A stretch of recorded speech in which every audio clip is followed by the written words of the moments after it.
This next part of the bee part of the mural, this is the bee that I chose to use. There's many different kinds of bees. I made a mistake, and I also wanted to see about the position of the wings being low, and sometimes they cross them too. So now that I superimpose the bee onto the mural, what I need to do is I need to basically make a couple of little wings, or one wing at least, so this way I can get the idea, and I could use this wing as a reference point. So I basically start off like that, okay, and then you could use a razor or whatever to cut it. I'm using a stiff cardstock paper. Okay, so basically, you get it like that. I could use a razor. It would be easier in some cases, but this is nice. It's like all ages friendly, So, okay. You know how to cut stuff. I know this is time waster for everybody. I want stuff done quick today, but yes, we use a scissor. It's like writing cursive. Okay. And there you got your two pieces. Okay, so you got your two wings that are going to be similar to the bee's knees. No, the bee's wings. It doesn't have to be exact because it's not paint yet.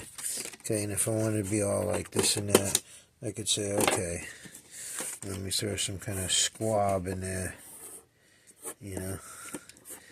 just to give myself a little something. So now what we do is we take these wings. Okay, we don't want to get the position mixed up. Not that it matters because it's art, but somebody might look.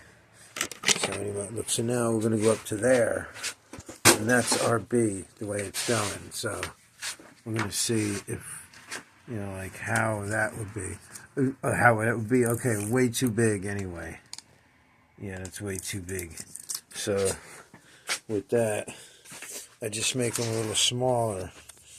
So we go back to our drawing board, so to speak. Okay. And we just make the wing a tad smaller. How? This is how.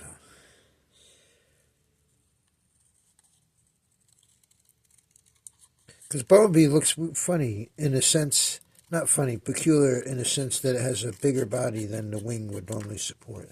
That's what's so special about him, I guess. Going to put a little jab right there. Okay, so now we're going to see what that one looks like.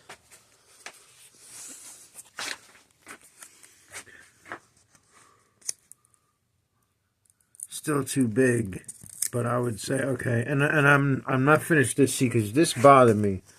It's not lined up, and when I mount it on the wall where it's going, it will be all nice and flat and lined up. But until then, it's not. And, it's a rough cut. So right now, it looks like some kind of wasp head going, which I don't like. He's aggressive looking. Anyway, it's not like that.